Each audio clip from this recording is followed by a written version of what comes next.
The night before my wedding, I won the lottery $5 million, just like that. I didn't hesitate. Every bit of my savings went into paying for my boyfriend's cancer treatment. I didn't care about the cost, I just wanted him to survive. He did. He beat the cancer, but once he was well again, he left me without a second thought. He ran straight to the woman he'd always been infatuated with, the one he called his true love. Facing death made me realize something. He said, his voice calm and sure. The only person I've ever really loved is her. I was devastated. I tried to win him back, refusing to believe this was the end. But all I got in return was their cruel laughter, their cutting words. They humiliated me like I meant nothing. Heartbroken and defeated, I caught a cab home, unsure of what to do next. But life had one last surprise for me. A car accident that night changed everything. When I came to, I was back in time right to the night before I'd won the lottery. Chapter 1. Your account has received a deposit of $5 million at 5:18 p.m. on September 8. Current balance, $5,004,627.48. Note, lottery winnings. Seeing that message was the first time it really hit me I wasn't dreaming. This was real. Yep, I'd somehow been given a second chance at life. And I landed right back at the moment before everything changed, the day I won the lottery. This time though, I wasn't about to make the same mistakes. I carefully tucked the lottery ticket away, keeping it to myself. Not a word to him about the money. Not this time. I went to claim the winnings alone, no more dragging Cyrus Bennett along like before. There's a saying. Quiet money is the best money. And I was going to live by it. Don't go bragging about your fortune, not even to family or friends. People get greedy. They'll smile to your face, but behind your back, they're plotting how to get their hands on it. In my last life, the moment I found out I'd won, I ran straight to Cyrus, bursting with excitement. He grabbed my face, practically vibrating with joy, and kissed me hard 3 times in a row. Baby, you're amazing. We're set for life. You're our lucky charm. He shouted, almost delirious with happiness. We had it all mapped out: buy a house, buy a car, and then get married. Life was finally coming together. But then, the day before the wedding, everything fell apart. Cyrus was diagnosed with cancer. I didn't even hesitate. I handed over every last cent of the lottery winnings so he could get the best treatment possible. I loved him. What else could I do? He got better. But just when I thought we could finally move on with our lives, he left me. For her. I came so close to death. He said, his voice calm, like he was explaining something completely obvious. And I realized the only person I've ever truly loved is her.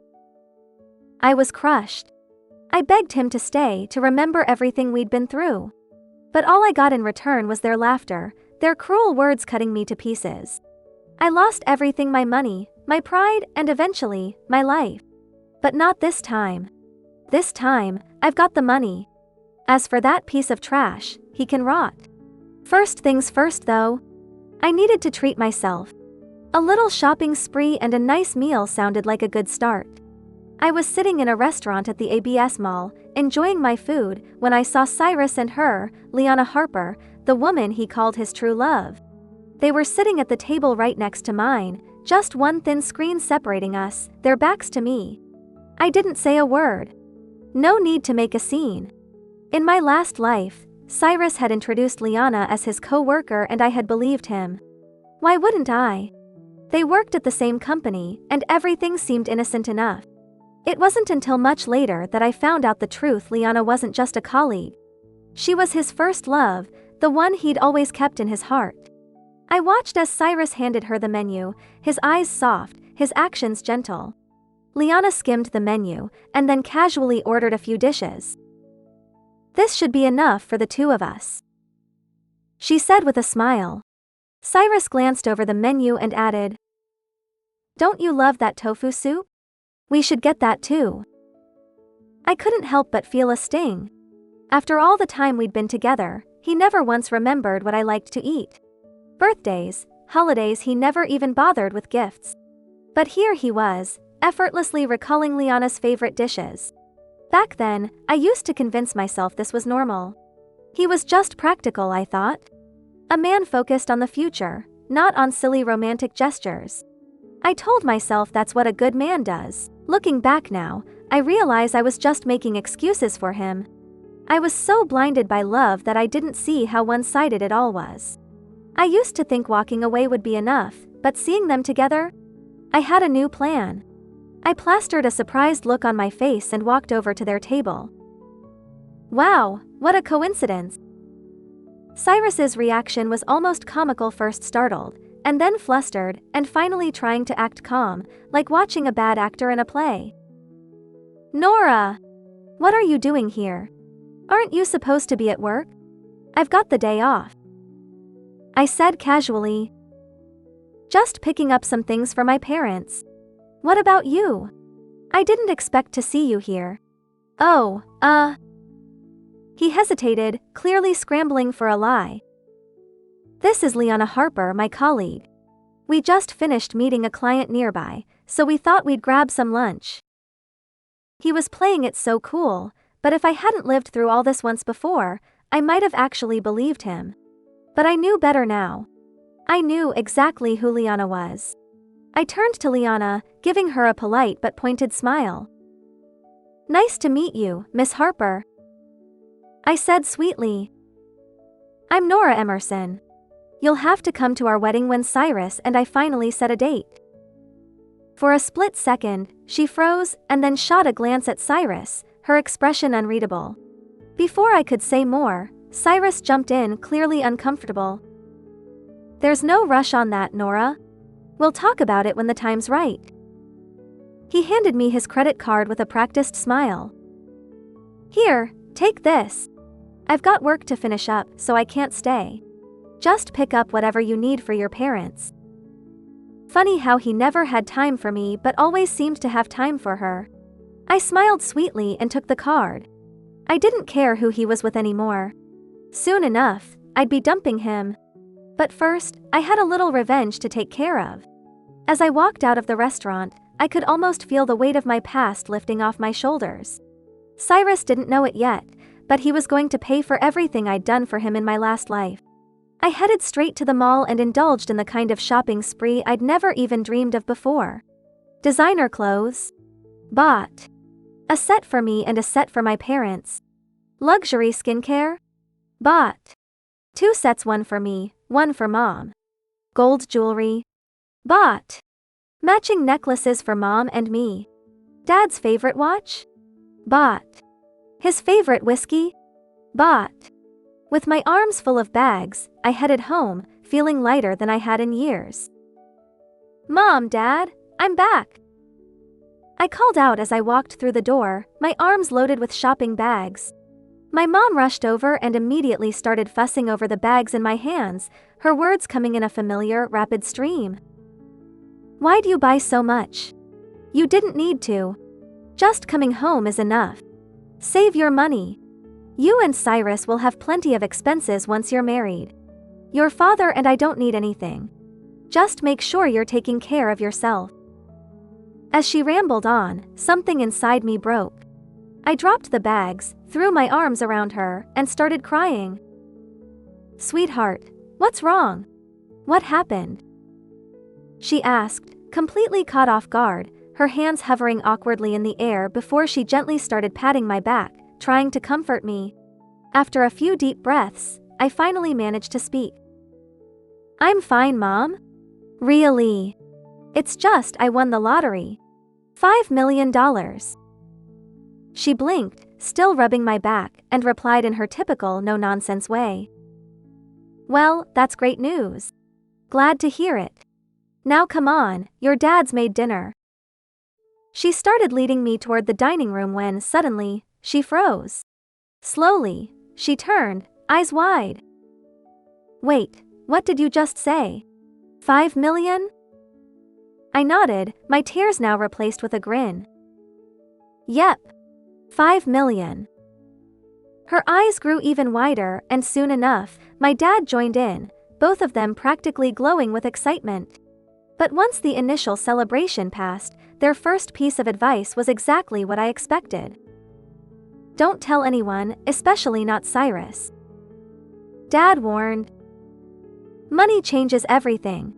Keep it to yourself. They didn't know the full story though. I had no intention of marrying Cyrus. Cyrus wasn't with me because he loved me. He was with me because I was convenient, my looks, my family background, my personality. I was suitable. We'd met through mutual friends, and at the time, I thought he seemed like a decent guy.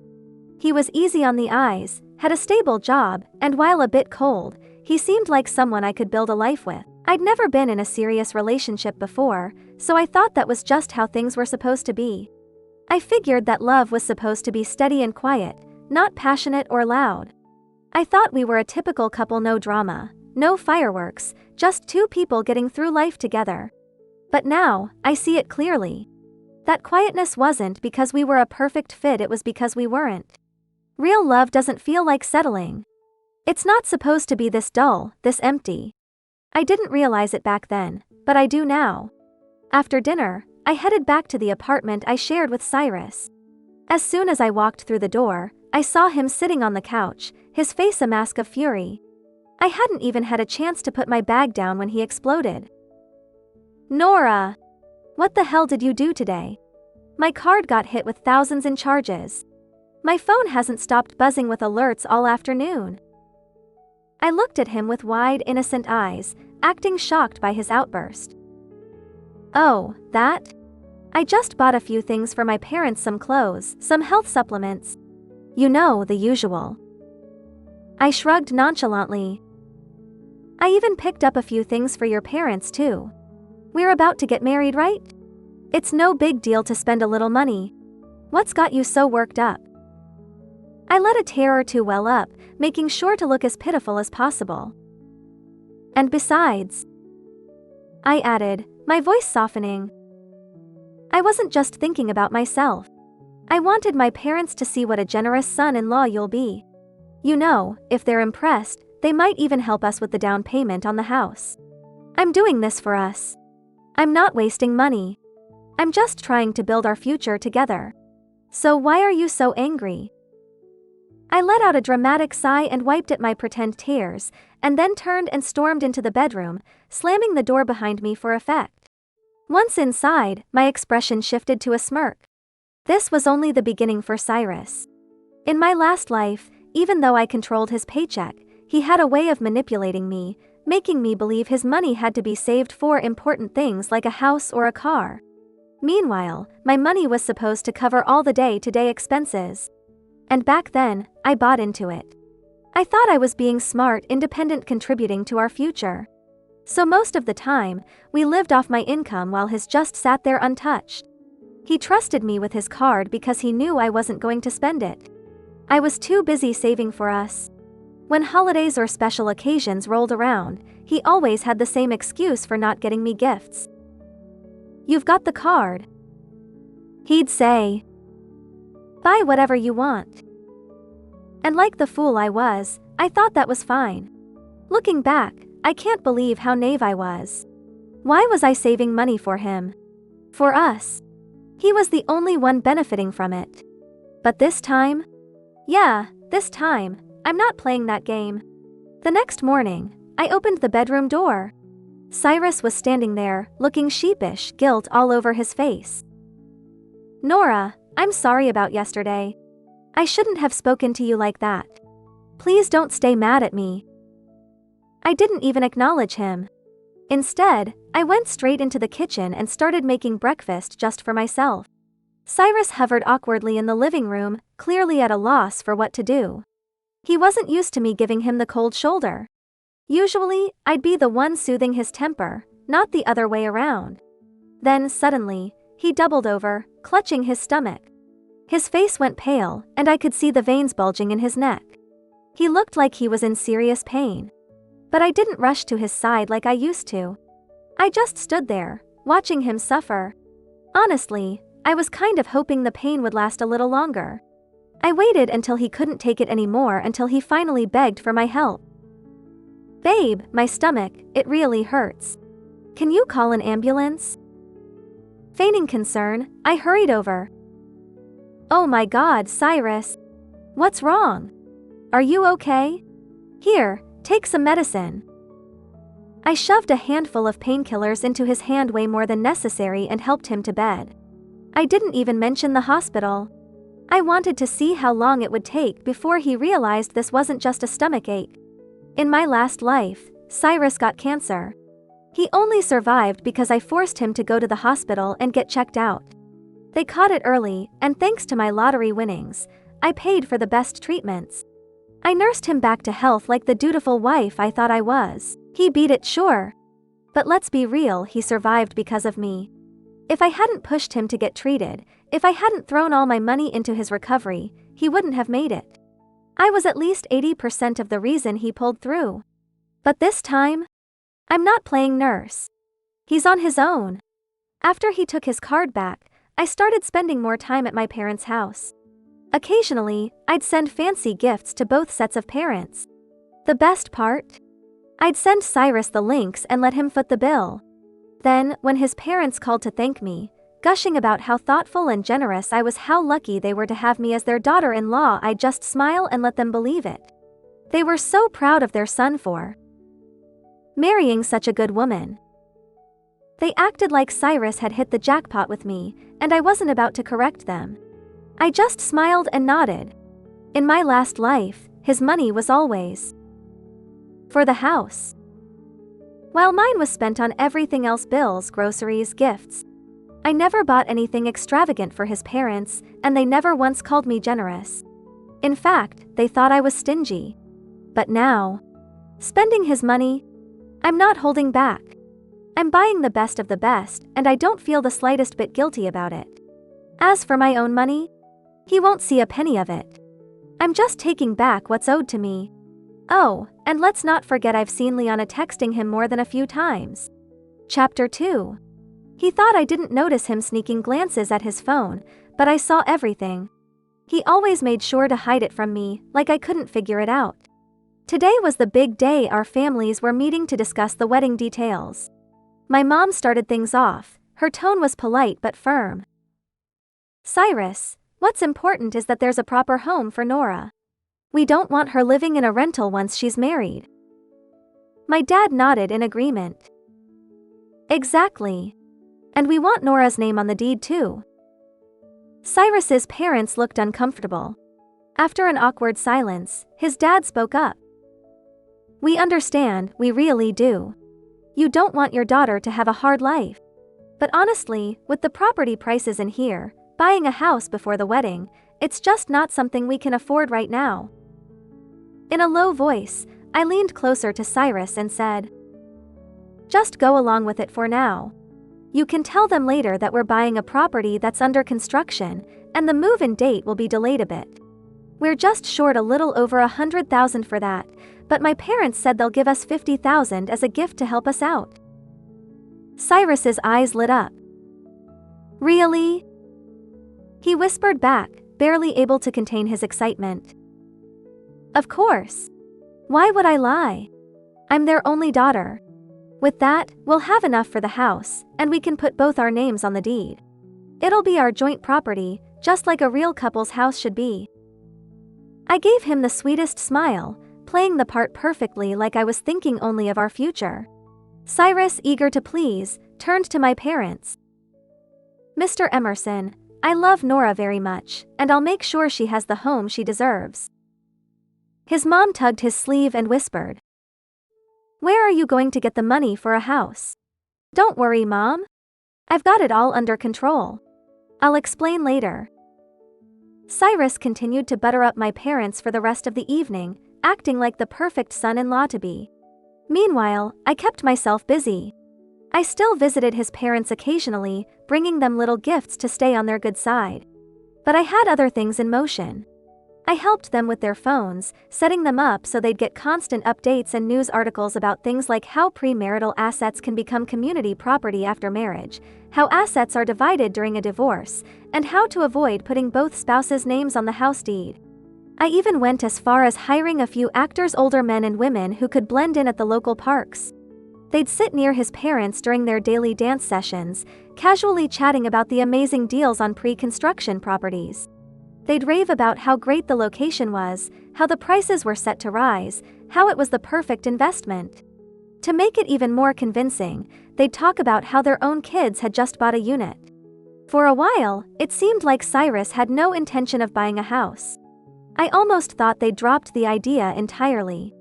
But then, I stumbled across his messages to his parents. They were plotting behind my back. The plan? First, they'd buy a house and put it under his parents' names. Cyrus would secretly transfer money to them every month to pay off the mortgage. Since they didn't have enough for the down payment, they were planning to borrow from friends and family. And after we got married, they'd use the $50,000 from my family to pay off their debt. If we ever got divorced, the house would still belong to his family, and I'd be left with nothing. Honestly, I almost felt sorry for Liana. Almost. But here's the funny part, I wasn't even mad. In fact, I was kind of looking forward to seeing how all this would play out. One day, I had a meeting with a client at a cafe near the Sky Mansion development to discuss some design plans.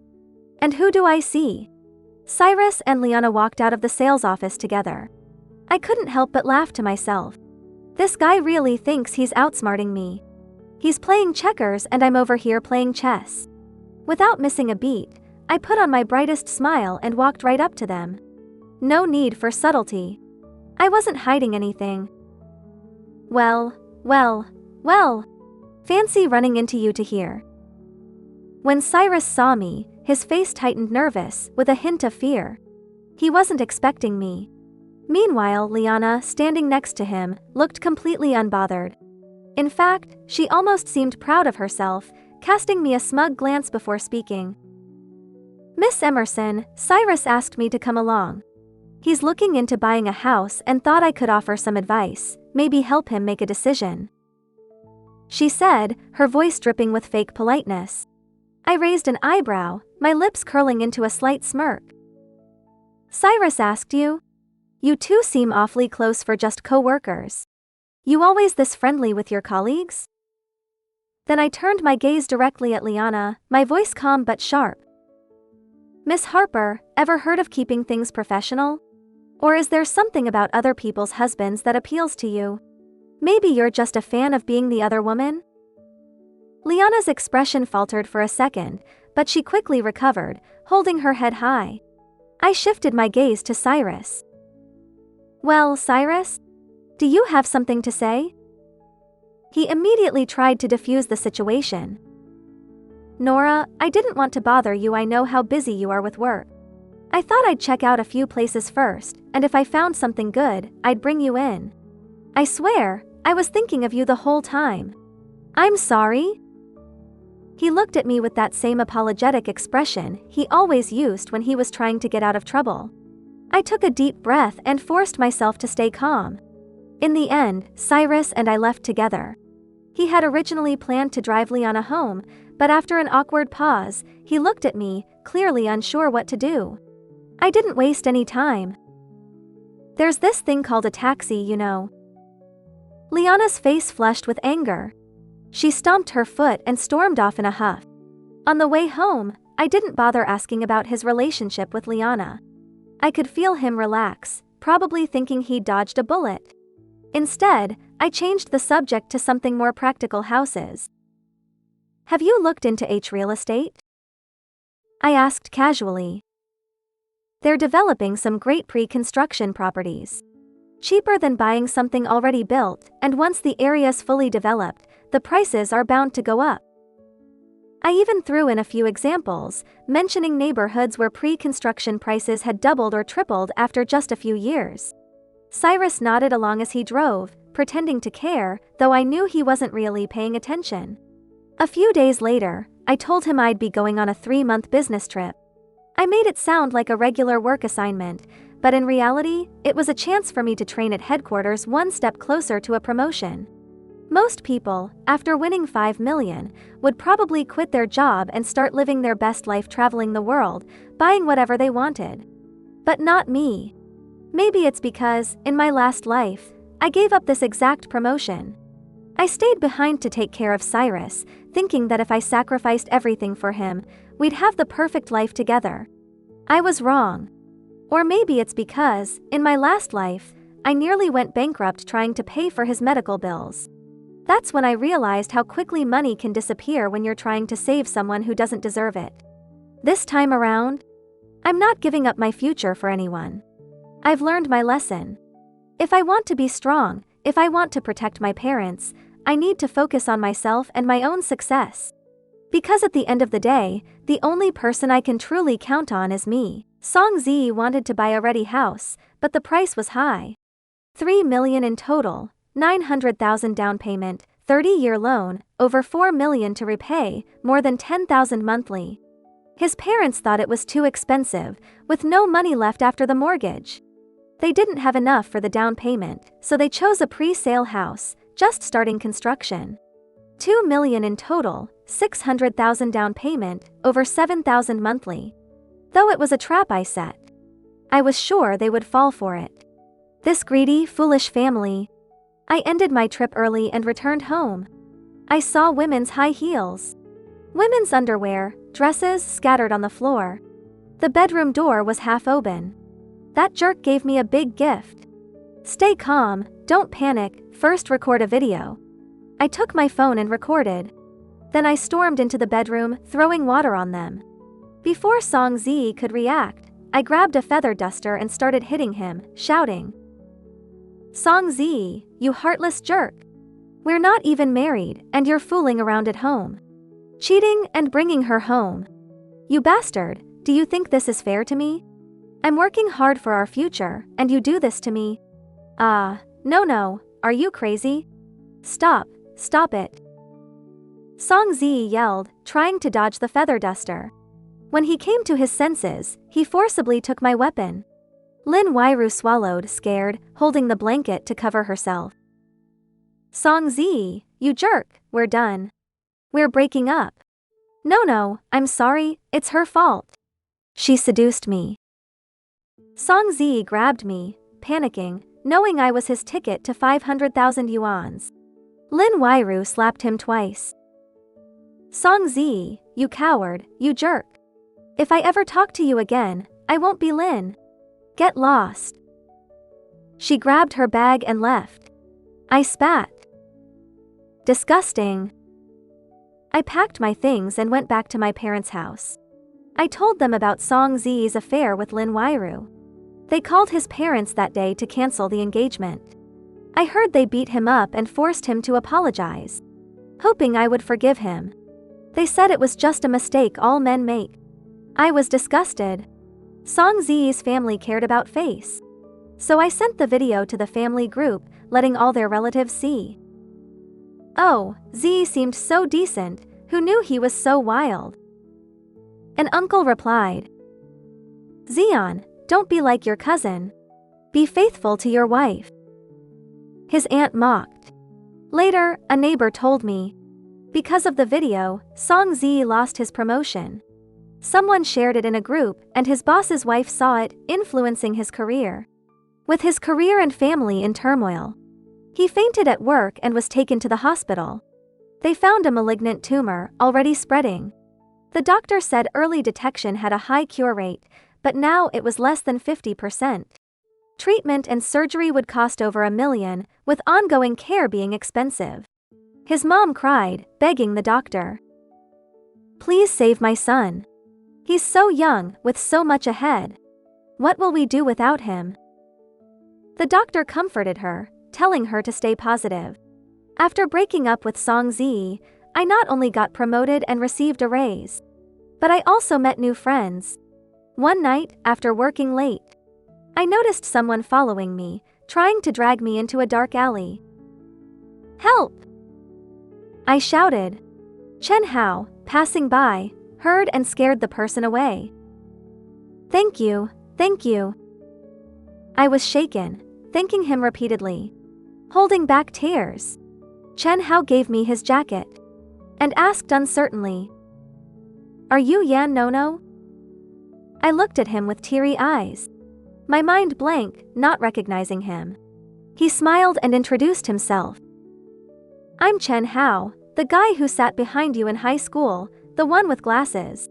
I remember now. You've changed a lot, sorry for not recognizing you. After calming down. Thank you for today, old classmate. Let me treat you to a late-night snack as thanks. Sure. We talked about our experiences over the years. I learned Chen Hao went to a top university. Then studied abroad, recently returning to take over the family business. Hearing his story, I was in awe. We exchanged WeChat contacts, often sharing what we ate. New places that opened. Good food and fun places. Meanwhile, Song Zi, needing money for treatment, tried to sell the pre-sale house. But before he could list it, news broke that the developer went bankrupt. Every day, people demanded their money back. The pre-sale house was worthless, yet he still had to pay the mortgage. This was the trap I set, knowing the developer would go bankrupt. I wanted Song Zi to have no money for treatment, to feel the slow approach of death. He wanted to be hospitalized, but had no money for the fees. He was sent home, hoping to get money for treatment. In my past life, he stayed in a VIP room, with a living room and kitchen. All paid by me, never worrying about money. He was sweet and caring then. Drink more water today, it's getting colder tomorrow, stay warm. Eat more, you're getting thin. I feel so sorry. I shouldn't burden you, I won't get treated. I don't want to drain your family's wealth. Now I see how foolish I was, he just talked. Hearing the news, he was so angry he spat blood. Blaming his parents. If we bought the other house, this wouldn't happen. Trying to save money, now the house is gone, how will I get treated? Selfish people think of themselves first. Relatives came demanding their money back. When will you repay the money? You said 2 months, now it's almost 6. Yes, when will you repay? If not, we'll stay here, you feed us. One after another, they demanded. His dad said, Uncle, Aunt, we'll repay, give us time. His mom added, Yes, you see Z can't even afford the hospital, have mercy. Mercy? Who will have mercy on us? We're not rich. If Z doesn't recover, who will repay? Not a few thousand. Yes, if Z doesn't make it, who will repay? If you can't repay, sell this house to cover the debt. Aunt, if you take the house, where will we live? On the streets? After much pleading, they got 2 more weeks to gather the money, or the house would be sold. In my past life, when Z was sick, they never stayed overnight or cooked. Just visited during the day, chatted. His mom went to play cards, I did everything. Paid, worked, cared for him. Did he deserve it? Hearing relatives demand money. Mom, Dad, sell the house, use the money for my treatment. I'm in so much pain. Once I'm better, repaying will be easy. His dad refused. Z, if we sell the house, where will we live? We've lived here all our lives, now we have nowhere to go. If you hadn't cheated and got caught, you wouldn't be in this mess. If you hadn't said no had 500,000 dowry to repay the mortgage, we wouldn't have borrowed so much. Now you're sick, who knows if you'll recover? If not, who will care for us? You want to use our last savings. Z turned red with shame, head down. His mom suggested borrowing from me. Unexpectedly, I ran into them at the hospital while taking my parents for a checkup. What bad luck. His mom greeted warmly. No, you're here too. Is something wrong with your parents? Aunt, just a checkup, nothing serious. I wanted to roll my eyes, did she hope for bad news? She expected me to ask about her, but I said, Aunt, I need to get the results, excuse me. As I was leaving, she grabbed my leg, kneeling. No, I know Z wronged you, but he's being punished. Can you help us, for old time's sake? Aunt, get up, let's talk properly, people are watching. No, Z has cancer, we spent all our money. Please help us, we almost became family. People gathered, some filming. She cried, threatening. Please, save him. Promise me, I'll get up. Aunt, what if I don't? If she didn't care about face, why should I? Everyone, look, this woman left my son when he got sick. She cried, drawing more attention. People whispered. I angrily revealed everything. Do you think Z deserves my money? Do you know how cruel they are? They bought a house behind my back, planning to use my dowry to repay the house in his parents' name. I'd get nothing. He cheated, bringing women home. Now his lover is pregnant, but ran away after hearing about his cancer. I'm cruel? I was unlucky to meet them. Luckily, I stopped in time, or they'd drain me dry. They have another house. If they want to save him, sell it. But they won't. T-esque. People reacted. Shameless woman blaming others. The girl did right. Yes, if I had a daughter, I'd keep her away from such people. He deserves to be sick. Only knows how to harm others. I left with sympathy and encouragement. Because of his mom's scene, everyone knew Z's character. Someone, disgusted, dumped a trash can on him in the restroom, locking him inside. His parents struggled to free him. People looked at them with disdain, thinking he deserved it. The video went online, most comments supported me, saying he deserved it. Even heaven couldn't stand him. Z couldn't handle the online abuse, his condition worsened. With debts, relatives took over their house, they lived under a bridge. His parents protested at the developer's office, but were thrown out, injuring their backs. Without timely treatment, they became paralyzed.